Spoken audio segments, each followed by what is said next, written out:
سبحانك لا علم لنا إلا ما علمتنا إنك أنت العليم الحكيم رب اشرح لي صدري ويسر لي أمري واحلل عقدة من لساني يفقهوا قولي آمين ولا حول ولا قوة إلا بالله العلي العظيم أما بعد اللهم صل وسلم وبارك على سيدنا محمد النور الهادي وسر سهري في سائر الأسماء وصفاته نويت تعالى وتعليم وتذكر وتكبير ونفع وحفظ والإبادة والاستفادة والحسنة تمسك بكتاب الله وسنة رسول الله والدعاء إلى الهدى والهدى على الخير اتباع وجه الله ومراضه وقربه ثواب سبحانه وتعالى. قال المصنف رحمه الله تعالى ونفع به وبقلوبه بالدارين آمين. رضي الله عنه وقال رضي الله عنه فأول ذلك أنه يجب على الإنسان أن يزكي قلبه.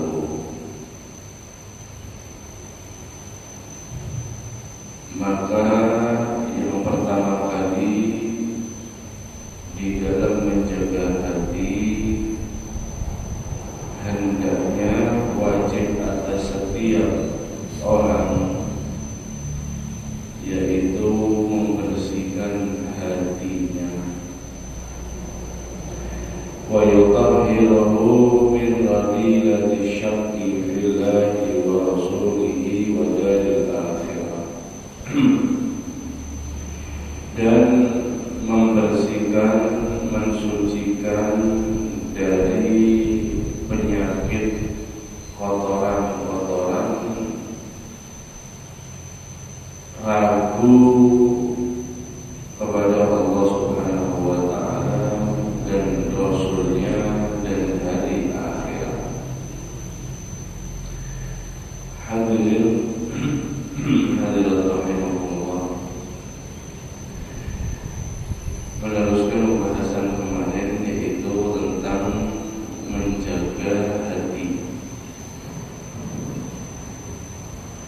Di dalam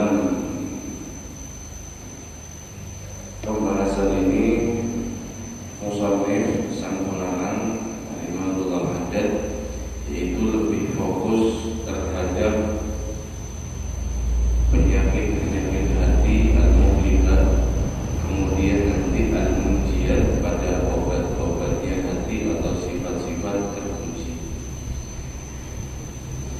Pertama kali dengan menjaga hati, mau menyelamatkan hati itu adalah dicek hatinya, dilihat hatinya.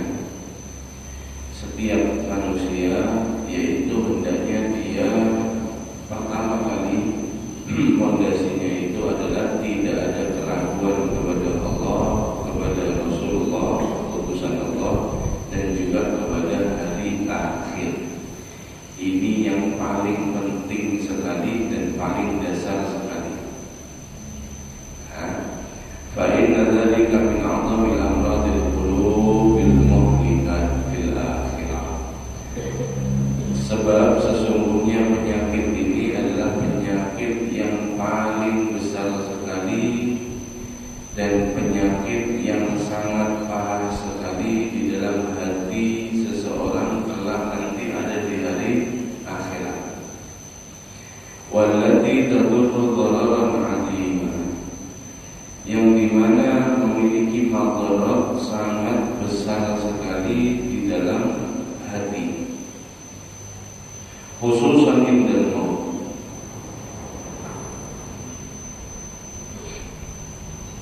khususnya ketika nanti dia menghadap kematian.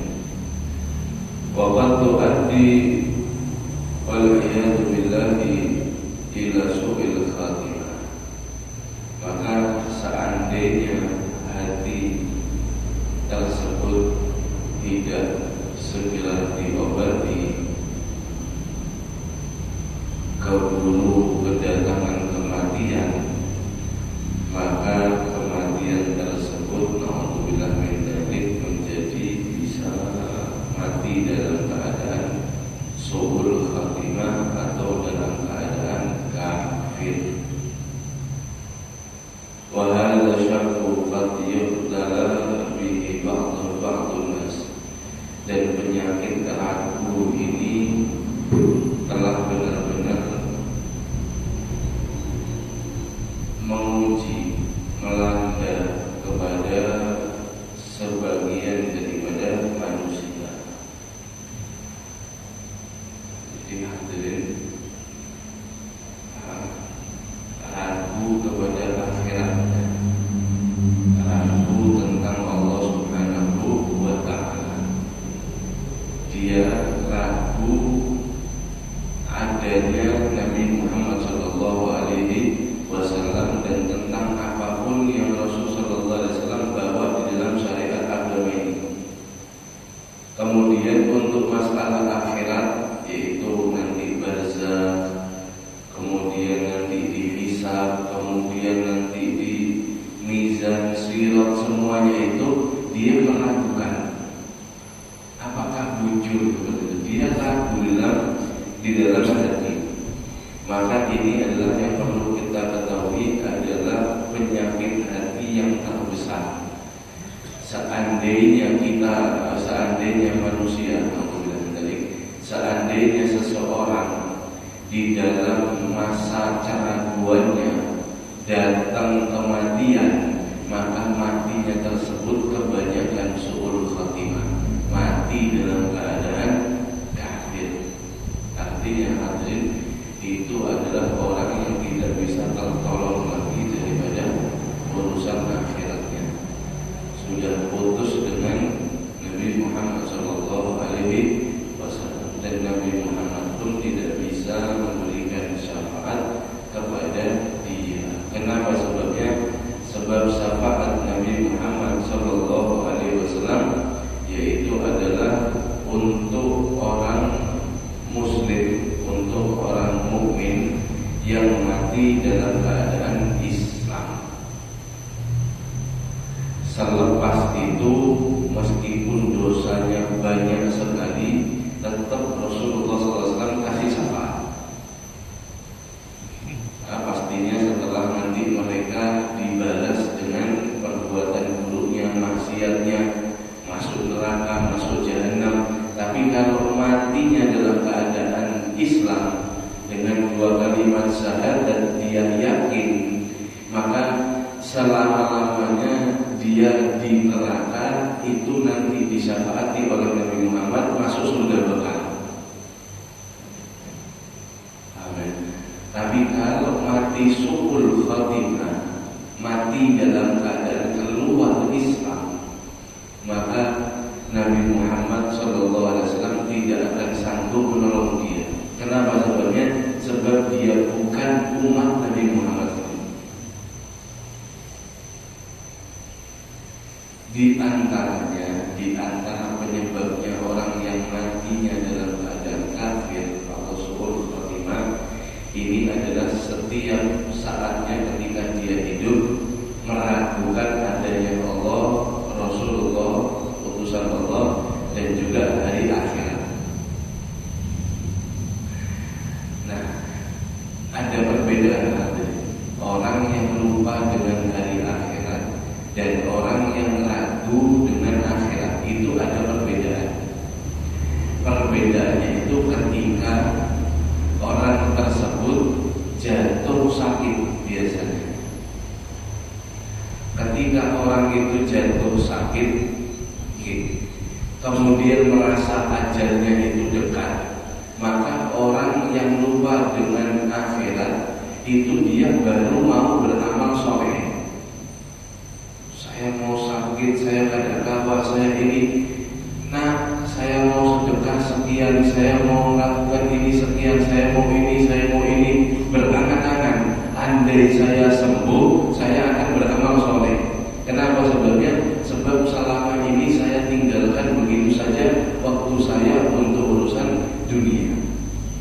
Dia sadar, ini berarti orang yang lupa dari akhirat selama hidup. Tapi kalau orang yang ragu dengan akhirat, ketika sudah datang dekat ajalnya, sakit, dalam keadaan sakit, dekat ajalnya, dia tidak merasa rugi atas waktunya yang dia tinggalkan. Justru dia sedih karena mau meninggalkan dunia ini. Justru dia memikirkan dunia yang sebentar lagi dia tinggalkan itu. Bagaimana nanti kalau harta yang saya kumpulkan dengan susah payah akhirnya dihabis-habiskan dengan foya-foya dengan anak saya. Bagaimana nanti kemudian saya berpindah di alam dunia ini dan seterusnya dan seterusnya. Maka bisa terlihat dari kedua orang tersebut. Jika dia ketika sakit atau dekat ajalnya menyesal kemudian mau kembali taubat kepada Allah, maka ini orang yang lupa dengan akhirat. Tapi kalau dia dalam keadaan sakit tersebut tidak ada penyesalan, bahkan dia berat untuk pindah dari dunia ini, maka dia adalah orang yang ragu terhadap akhirat. Alhamdulillah. Fala yajuzu liman wajada syai'an min dzalik, maka tidak diperbolehkan untuk siapapun ada penyakit tersebut, yaitu penyakit ragu. An yudmirahu fi nafsi, untuk dipendam di dalam dirinya, tidak boleh dipendam, dibiarkan. Wa yadrihi fi qalbihi, dan diabaikan begitu saja. Fayalqallaha syaqan, maka seandainya kalau dia biarkan, dia abaikan, maka ketika datang kematian kelak nanti dia akan bertemu dengan Allah dalam keadaan ragu. Bal yajibu alaihi an yastahida fi izalati dzalik, maka wajib atas orang tersebut bersungguh-sungguh di dalam menghilangi keraguan tersebut. Wa yas'a fi nafsihi anhu bi kulli ma yumkinu, dan dia berusaha di dalam melawan keraguan tersebut dengan setiap apa-apa yang memungkinkan. Wa anfa'ul asya'i fi izalatihi su'alul ulama billahi ta'ala, paling bermanfaat daripada sesuatu upaya untuk menghilangkan keraguan kepada Allah di dalam hatinya, maka langkah yang paling tepat, yang paling bermanfaat adalah bertanya kepada ulama billah, ulama yang mereka itu benar-benar warak, rasih di dalam keilmuannya dan juga kealimannya. Wa bidinihi ahli yakin, wa khasyah, dan terkenal daripada urusan agamanya, urusan keyakinannya, dan juga urusan takutnya dia kepada Allah Subhanahu wa taala. Wa zuhdi fid dunya, dan ulama-ulama seperti yang zuhud terhadap dunia. Fa in lam yusadif ahadan minhum, kalau kalian kada menemukan salah satu dari mereka ulama yang untuk ditanyai tentang supaya kita yakin punya iman, falyanzur fi qulubihim, maka lihatlah daripada karya-karya mereka di dalam kitab mereka, alladzi allafuha fi ulumi tauhid wal yakin, yang mereka tulis di dalam keilmuan tauhid dan ilmu yakin. Jadi hadirin, ketika ada ragu di dalam hati, itu harus diobati. Bagi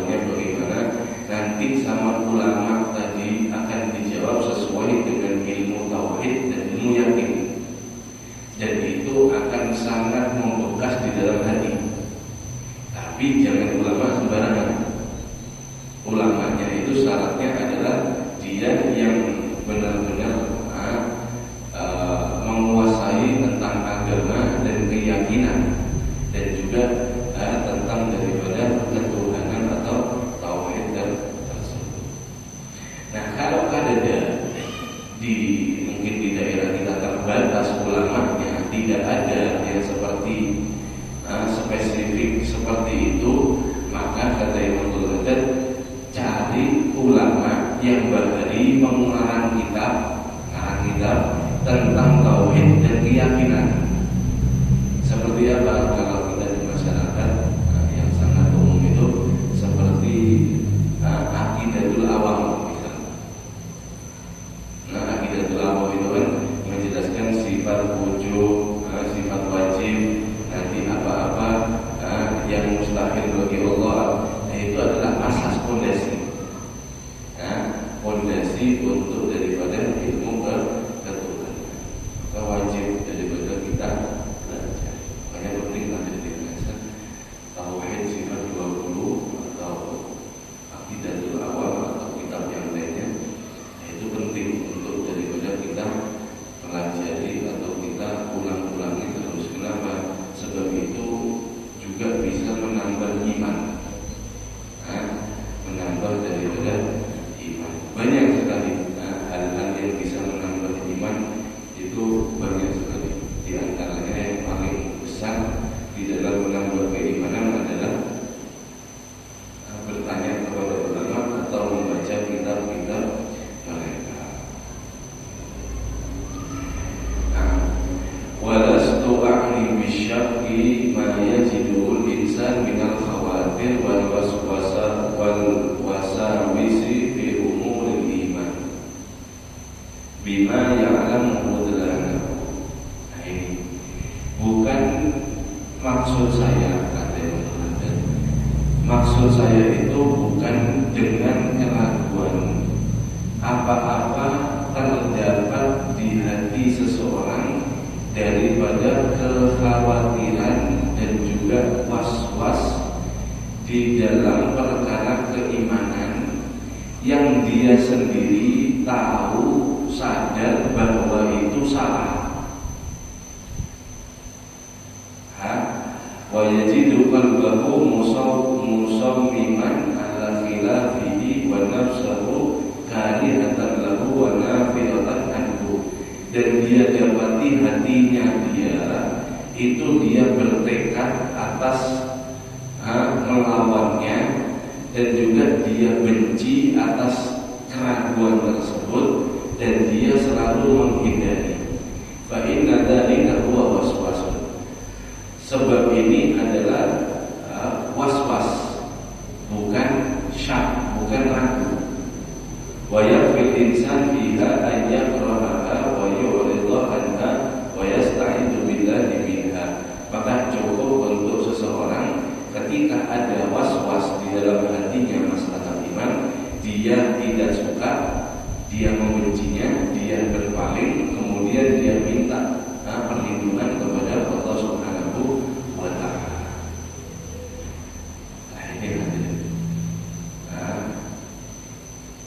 Ini insya Allah yang kita bahas itu, kalau yang pertama itu jalan.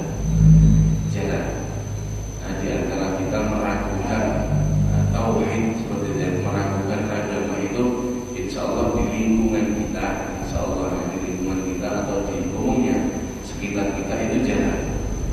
Sebab kita beramal soleh, kita sedekah, kita zakat, ini adalah bentuk bukti salah satu kita percaya iman kita sempurna. Yang di antaranya duduknya kita di sini, kita sholat berjamaah, kita seterusnya beramal soleh, itu di antara bukti kita percaya. Cuma kata Imam Ghazali, maksud saya, kata beliau, bukan ragu, bukan keraguan. Kalau di dalam hatimu itu ada was-was. Was-was ini sering terjadi. Tapi jangan salah kita untuk menanggapinya, jangan terlalu panik. Sebab was-was itu kadang datang. Jujur jualan misalnya. Dalam hati langsung dia timbul seperti itu. Kemudian dia sadar, astagfirullahaladzim. Dia sadar bahwa yang dia ragukan itu adalah salah, dan dia tidak mau punya pikiran seperti itu. Astagfirullahaladzim, tidak boleh ulun ini, harus yakin. Dia melawan, dia melawan. Bahkan dia benci kalau pikiran itu muncul. Kenapa ulun itu? Muncul seperti ini, tidak boleh seperti ini. Jadi dia berontak sendiri dalam hatinya. Ini bukan ragu dari Allah. Ini adalah orang yang was-was. Bagaimana cara menghilangkan was-was? Pertama, kata beliau, cukup dengan dia membencinya. Jangan sampai pikiran ini bergulir lagi. Dia jaga. Kemudian dia berpaling, memikirkan yang lain. Memikirkan yang lain, tidak fokus di dalam hal tersebut. Kemudian minta perlindungan dari Allah. A'udzubillahi minasyaitonir rajim. Atau Rabbi a'udzubika min hamazati syayatin wa a'udzubika rabbi yahdurun. Dan seterusnya minta perlindungan dari Allah. Insyaallah akan hilang sebentar saja. Tapi kalau yang pertama ragu itu adalah yang benar-benar dia 50-50 terhadap kebenaran daripada akhirat. Itu yang paling utama. Dan penyakit yang paling menakutkan itu adalah penyakit ragu. Penyakit ragu kepada Allah Subhanahu wa Ta'ala. Pada melihat jauh insyaallah, dan kita selalu belajar keturunan kita dalam akidah semuanya insyaallah. Sebab insyaallah jauh daripada kita mau ragu. Di antaranya orang yang ragu akhirat itu kadang mau beramal, kadang mau sholat, kadang mau puasa, kadang mau zakat, kadang mau apapun. Perintah semuanya dilanggar, larangan semuanya tidak peduli, dikerjakan seperti itu. Dengan keadaan dia seperti itu, dia meragukan bujur juga ke akhirat itu. Nah, baru dikatakan orang ini ragu bujuran. Dan orang inilah yang sangat bahaya penyakit hatinya. Sudah kadang beramal maksiat, kemudian dia meragukan akhirat. Nah, ini terlihat jelas bahwa dia adalah orang yang ragu. Tapi kalau orang ini beramal, beriman, sholat, puasa, zakat, sedekah, ini dan itu, beramal soleh semuanya, kemudian kok ada keraguan, kok ada pertanyaan, ya apa akhirat kita, bujurlah ada sirat itu, maka ketahuilah ini adalah was-was. Kenapa sebabnya? Sebabnya sholat itu sendiri, puasa itu sendiri, amal soleh itu sendiri adalah bukti kita percaya kepada Allah dan kepada hari akhir. Jadi tetap daripada segala amal ibadah apapun kita lakukan agar supaya daripada selamat, agar supaya daripada beriman kita mantap.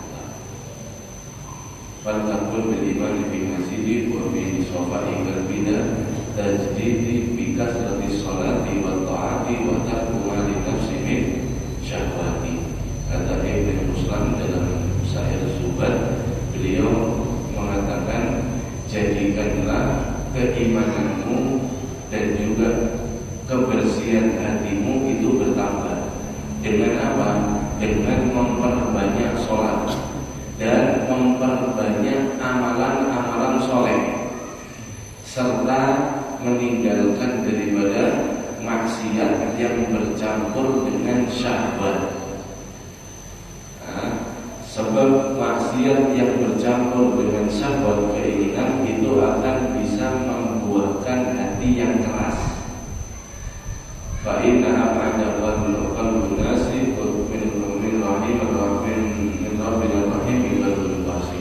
sebab daripada hati yang keras itu adalah hati yang paling jauh dari rahmat Allah Subhanahu wa Ta'ala.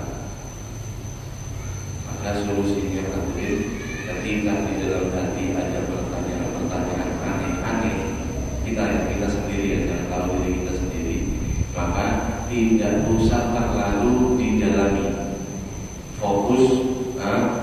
Fokus kita palingkan, mikir yang lain tidak usah didalami, sebab itu syaitan. Kemudian kita minta perlindungan dari Allah. Kemudian tambahi sholatnya, tambahi amalnya, tambahi sholatnya, jauhi maksiat. Insya Allah kembali normal itu iman. Sebab iman kita itu yazid wa yanqus. Kadang beriman bertambah, kita rajin ibadah.